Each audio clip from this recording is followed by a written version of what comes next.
बेनी माधव सिंह गौरीपुर गांव के जमींदार थे। उनके पिता किसी समय बड़े ही धन्य धान्य से संपन्न व्यक्ति थे। गांव का पक्का तालाब और मंदिर उन्होंने ही बनवाया था, जिसकी अब मुरम्मत होनी भी मुश्किल थी। कहते हैं किसी समय में उनके दरवाजे पर हाथी झूमता था। अब उसकी जगह एक बूढ़ी भैंस थी, जिसका शरीर बहुत कमजोर था, परंतु दूध बहुत देती थी, क्योंकि एक ना एक आदमी हर समय हांडी लेकर उसके सिर पर सवार रहता था। बेनी माधव के दो बेटे थे। बड़े बेटे का नाम श्रीकंठ था। वो काफी पढ़ा लिखा था और इलाहाबाद में एक दफ्तर में नौकरी करता था। छोटा लड़का लाल बिहारी दोहरे बदन का सजीला जवान था, भरा हुआ मुखड़ा, चौड़ी छाती, जबकि श्रीकंठ की दशा बिल्कुल अलग ही थी। श्रीकंठ को आयुर्वेदिक औषधियों का बहुत ही ज्ञान था। गांव में उनका बड़ा सम्मान था। श्रीकंठ संयुक्त परिवार में बहुत विश्वास रखते थे।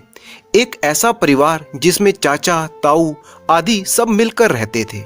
उन्हें लगता था कि आजकल की स्त्रियों को संयुक्त परिवार में रहने में अरुचि है, वो ठीक नहीं है। इसीलिए गांव की कई औरतें उनकी निंदा करती थीं। स्वयं उनकी पत्नी भी इस बात पर उनकी विरोधी थी। उनकी पत्नी आनंदी एक बहुत ही उच्च कुल की लड़की थी। उसके पिता भूप सिंह एक छोटी सी रियायत के तालुकेदार थे।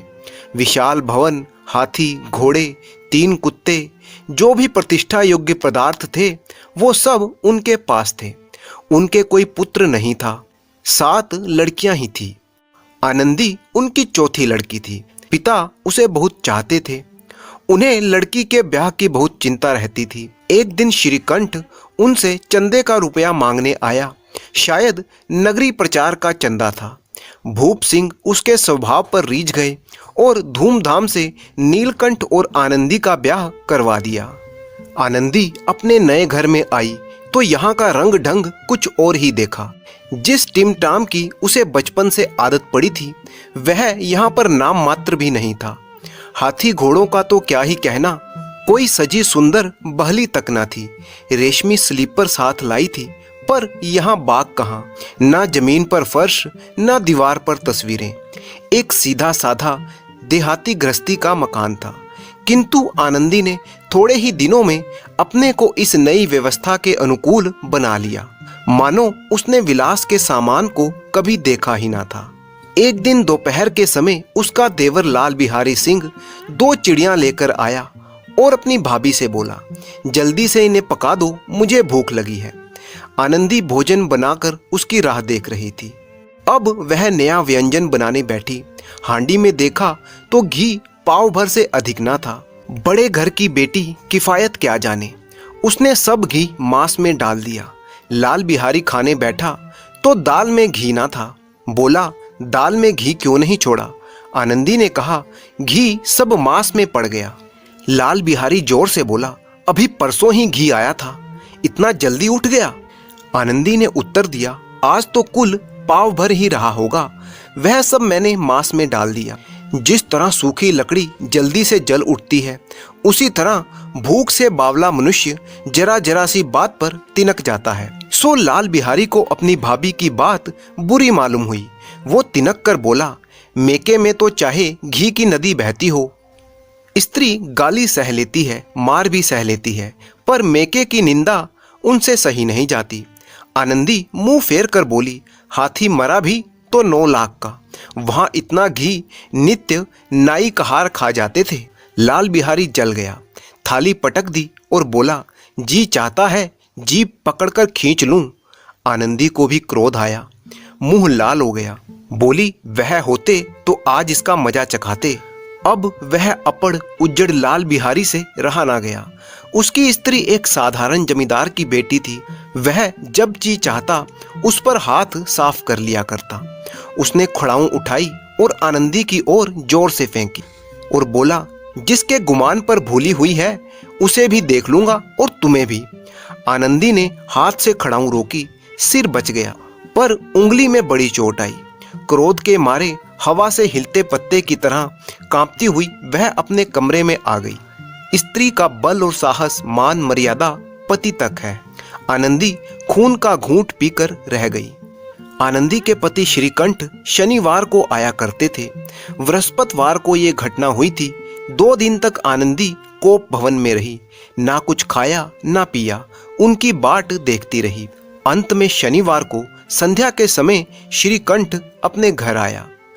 वह घर के बाहर बैठकर गांव वालों से कुछ इधर उधर की बातें करने लगा। यह वार्तालाप बहुत देर तक चलता रहा। रात के 10 बज गए। किसी को भी खाने पीने की सुध न थी। श्रीकंठ को पिंड छुड़ाना मुश्किल हो गया। ये 2-3 घंटे आनंदी ने बड़े ही कष्ट से काटे। किसी तरह भोजन का समय आया। पंचायत उठी, एकांत हुआ तो लाल बिहारी ने कहा, भैया आप जरा भाभी को समझा दीजिए कि मुंह संभाल कर बातचीत किया करे, नहीं तो एक दिन अनर्थ हो जाएगा। उनके पिता ने छोटे बेटे की तरफदारी करते हुए कहा, हाँ, बहू बेटियों का ये स्वभाव अच्छा नहीं है। मर्दों के मुंह ना लगे तो ठीक है। लाल बिहारी ने कहा, वह बड़े घर की बेटी है तो हम भी किसी कुर्मी कहार के नहीं हैं। श्रीकंठ ने चिंतित स्वर में पूछा, आखिर बात क्या हुई? लाल बिहारी ने कहा, कुछ भी नहीं, यूं ही आप में उलझ पड़ी। मेके के सामने हम लोगों को कुछ समझती ही नहीं। श्रीकंठ खा पीकर आनंदी के पास आए। वह भरी बैठी थी। आनंदी ने पूछा, चित्त तो प्रसन्न है ना आपका? श्रीकंठ बोले, बहुत प्रसन्न है, पर तुमने आजकल घर में यह क्या उपद्रव मचा रखा है? आनंदी की त्योरियों में बल पड़ गई। झुंझुलाहट के मारे बदन में ज्वाला सी दहक उठी। बोली, जिसने तुमसे यह आग लगाई है उसे जाकर पूछो। श्रीकंठ ने कहा, इतनी गर्म क्यों होती हो? बात तो कहो। क्या कहूँ, यह मेरे भाग्य का फेर है, नहीं तो गवार छोकरा जिसकी चपरासी की नौकरी करने की भी हैसियत नहीं है, मुझे खड़ाऊं से मारकर यूं ना करता। सब हाल साफ साफ कहो तो मुझे मालूम हो, मुझे तो कुछ पता ही नहीं। परसों तुम्हारे लाडले भाई ने मुझसे मांस पकाने के लिए कहा।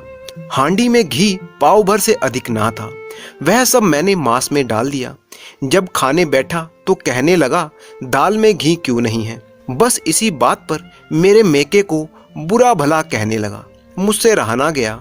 मैंने कहा कि इतना घी तो वहाँ नाई कहार खा जाते हैं और किसी को जान भी नहीं पड़ता। बस इतनी सी बात पर अन्यायी ने मुझ पर खड़ाऊं फेंक कर मारी। यदि हाथ से ना रोक लेती तो सिर फट जाता। उसी से पूछो, मैंने जो कहा है वह सच है या झूठ? श्रीकंठ की आंखें लाल हो गई। बोले, यहां तो हद हो गई, इस छोकरे का ये साहस। आनंदी स्त्रियों के स्वभाव के अनुसार रोने लगी, क्योंकि आंसू तो उनकी पलकों पर रहते हैं। श्रीकंठ बड़े ही धैर्यवान और शांति पुरुष थे। उन्हें कभी कभार ही गुस्सा आता था। स्त्रियों के आंसू पुरुषों की क्रोधाग्नि को भड़का देते हैं। रात भर वो करवटें लेता रहा और सुबह उठते ही अपने बाप के पास जाकर बोला, दादा, अब इस घर में मेरा निर्वाह ना होगा। इस तरह की बातें सुनकर श्रीकंठ के पिता का दिल धक धक करने लगा। वे बोले, क्यों? इसीलिए कि मुझे अपनी मान प्रतिष्ठा का कुछ विचार है। आपके घर में अब अन्याय और हठ का प्रकोप हो रहा है। जिनको बड़ों का आदर सम्मान करना चाहिए वे उनके सिर पर चढ़ते जा रहे हैं। मैं दूसरों का नौकर ठहरा घर पर नहीं रहता। यहाँ पीछे से मेरी स्त्री पर खड़ाऊं और जूतों की बौछार हो रही है।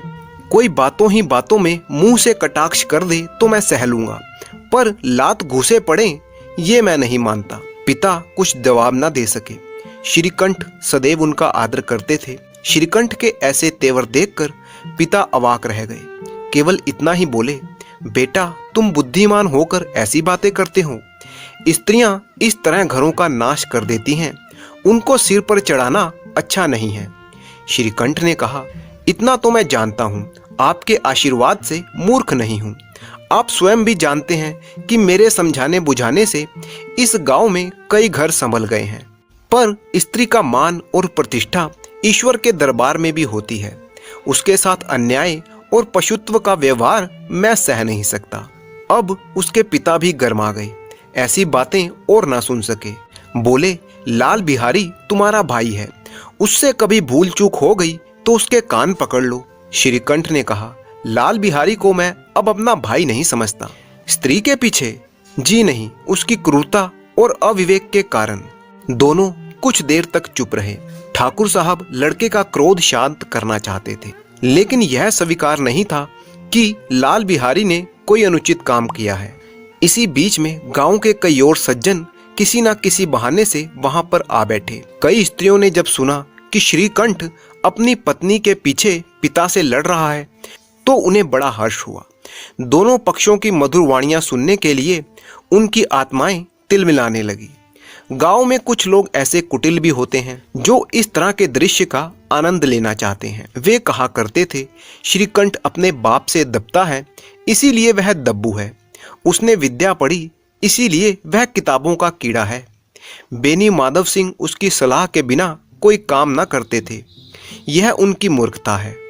इतने लोगों की भीड़ जमा देखकर पिता ने अपने आप को शांत करते हुए कहा, बेटा मैं तुमसे बाहर नहीं हूँ, तुम्हारा जो जी चाहे वो करो। अब तो लड़के से अपराध हो गया, लेकिन श्रीकंठ किसी भी तरह के समझौते के पक्ष में नहीं था। पिता ने एक बार फिर से कहा, बेटा बुद्धिमान लोग मूर्खों की बात पर ध्यान नहीं देते, वो तो नासमझ है, उससे जो कुछ भूल हुई है तुम उसको क्षमा कर दो। श्रीकंठ ने कहा, उसकी इस दुष्टता को मैं कदापि नहीं सह सकता, या तो वो घर में रहेगा या मैं। आपको यदि वह प्यारा है तो मुझे विदा कर दीजिए, मैं अपना भार संभाल लूंगा। यदि मुझे रखना चाहते हो तो उससे कहिए कि वो यहाँ से चला जाए, बस यही मेरा अंतिम निर्णय है। छोटा भाई लाल बिहारी सिंह दरवाजे की चौखट पर चुपचाप खड़ा अपने भाई की बातें सुन रहा था। वह उनका बहुत आदर करता था। उसका कभी इतना साहस न हुआ था कि श्रीकंठ के सामने वो चारपाई पर बैठ जाए। अपने पिता का भी वो इतना मान ना करता था। श्रीकंठ का भी उस पर बहुत ही हार्दिक स्नेह था। अपने होश में उन्होंने कभी उसे डांटा तक नहीं था। जब भी वह इलाहाबाद से आते तो कोई ना कोई वस्तु उसके लिए अवश्य लाते। मुदगर की जोड़ी उन्होंने ही बनवा कर दी थी। ऐसे भाई के मुंह से ऐसी हृदय विदारक बातें सुनकर लाल बिहारी को बड़ी ही ग्लानि हुई। वह पश्चाताप की आग में जलने लगा और फूट फूट कर रोने लगा। इसमें कोई संदेह नहीं था कि उसे अब बहुत ही पछतावा हो रहा था। भाई के आने से एक दिन पहले ही उसकी छाती धक धक कर रही थी। वो सोच रहा था कि देखूं भैया क्या कहते हैं, मैं उनके सन्मुख कैसे जाऊंगा, उनसे कैसे बोलूंगा, मेरी आंखें उनके सामने कैसे उठेंगी। उसने समझा था कि भैया मुझे बुलाकर समझा देंगे। इस आशा के विपरीत आज उसने उन्हें निर्दयता की मूर्ति बने हुए देखा। वह मूर्ख था, परंतु उसका मानना था कि भैया मेरे साथ अन्याय कर रहे हैं। यदि श्रीकंठ उसे अकेले में बुलाकर दो चार बातें कह देते, इतना ही नहीं दो चार तमाचे भी लगा देते, तो कदाचित उसे दुख ना होता। पर भाई का ये कहना कि अब मैं उसकी सूरत नहीं देखना चाहता, लाल बिहारी से सहा ना गया। वह रोता हुआ घर आया। कोठरी में जाकर अपने कपड़े पहने, आंखें पोंछी, जिससे कोई ये ना समझ सके कि वो रो रहा था। तब वो आनंदी के द्वार पर आके बोला, भाभी भैया ने निश्चय किया है कि वो मेरे साथ इस घर में ना रहेंगे। अब वह मेरा मुंह भी देखना नहीं चाहते, इसीलिए अब मैं जाता हूँ, उन्हें फिर मुंह ना दिखाऊंगा। मुझसे जो कुछ अपराध हुआ है उसे क्षमा कर देना। ये कहते कहते लाल बिहारी का गला भर आया। जिस समय लाल बिहारी सिंह सिर झुकाए आनंदी के द्वार पर खड़ा था, उसी समय श्रीकंठ सिंह भी आंखें लाल किए बाहर से आए। भाई को खड़ा देखा तो घृणा से आंखें फेर ली और कतरा कर निकल गए, मानो उसकी परछाई से भी दूर भागते हों। आनंदी ने लाल बिहारी की शिकायत तो की थी, लेकिन अब वो मन ही मन पछता रही थी। आखिर स्वभाव से तो वो दयावती ही थी। उसे इतना तनिक भी ध्यान ना था कि बात इतनी बढ़ जाएगी। वह मन में अपने पति पर झुंझला रही थी कि यह इतने गर्म क्यों होते हैं। उस पर यह भय भी लगा हुआ था कि कहीं मुझसे इलाहाबाद चलने को ना कह दें तो कैसे क्या करूंगी। इसी बीच जब उसने लाल बिहारी को दरवाजे पर खड़े यह कहते सुना कि अब मैं जाता हूँ, मुझसे कोई अपराध हुआ हो तो क्षमा करना, तो उसका रहा सहा क्रोध भी पानी हो गया। वह रोने लगी। मन का मैल धोने के लिए नयन जल ही सबसे उपयुक्त वस्तु है। श्रीकंठ को देखकर आनंदी ने कहा, लाला बाहर खड़े बहुत रो रहे हैं, तो मैं क्या करूं? भीतर बुला लो, मेरी जीभ में आग लगे। मैंने कहाँ ये सब झगड़ा उठाया। मैं ना बुलाऊंगा, पछताओगे। उन्हें बहुत गलानी हो गई है, ऐसा ना हो कहीं चल दे। परंतु श्रीकंठ ना उठा। इतने में लाल बिहारी ने फिर कहा, भाभी, भैया से मेरा प्रणाम कह दो। वह मेरा मुंह देखना नहीं चाहते, इसीलिए मैं भी उन्हें अपना मुंह ना दिखाऊंगा। इतना कहकर लाल बिहारी वहां से चल पड़ा और शीघ्रता से दरवाजे की तरफ बढ़ने लगा। अंत में आनंदी कमरे से बाहर निकली और लाल बिहारी का हाथ पकड़ लिया। लाल बिहारी ने पीछे मुड़कर देखा और आंखों से आंसू भरे हुए बोला, मुझे जाने दो। कहाँ जाते हो? जहां कोई मेरा मुंह ना देखे। मैं ना जाने दूंगी। मैं तुम लोगों के साथ रहने योग्य नहीं हूं। तुम्हें मेरी सौगंध है, एक भी पग आगे ना बढ़ाना। जब तक मुझे यह ना मालूम हो जाए कि भैया का मन मेरी तरफ से साफ हो गया है, तब तक मैं इस घर में कदापि नहीं रहूंगा। मैं ईश्वर को साक्षी मानकर कहती हूं कि तुम्हारी ओर से मेरे मन में तनिक भी मैल नहीं है। अब श्रीकंठ का हृदय भी पिघला। उन्होंने बाहर आकर लाल बिहारी को गले लगा लिया। दोनों भाई फूट फूट कर रोने लगे। लाल बिहारी ने सिसयाते हुए कहा, भैया, अब कभी मत कहना कि मैं तुम्हारा मुंह नहीं देखना चाहता। इसके सिवा आप जो भी दंड देंगे मैं खुशी से स्वीकार करूंगा। श्रीकंठ ने कांपते हुए स्वर में कहा, लल्लू, इन बातों को बिल्कुल भूल जाओ। ईश्वर चाहेगा तो फिर ऐसा अवसर ना आएगा। बेनी माधव सिंह बाहर से आ रहे थे। दोनों भाइयों को गले मिलते देखकर आनंद से पुलकित हो गए और बोल उठे, बड़े घर की बेटियां ऐसी ही होती हैं, बिगड़ता हुआ काम बना लेती हैं।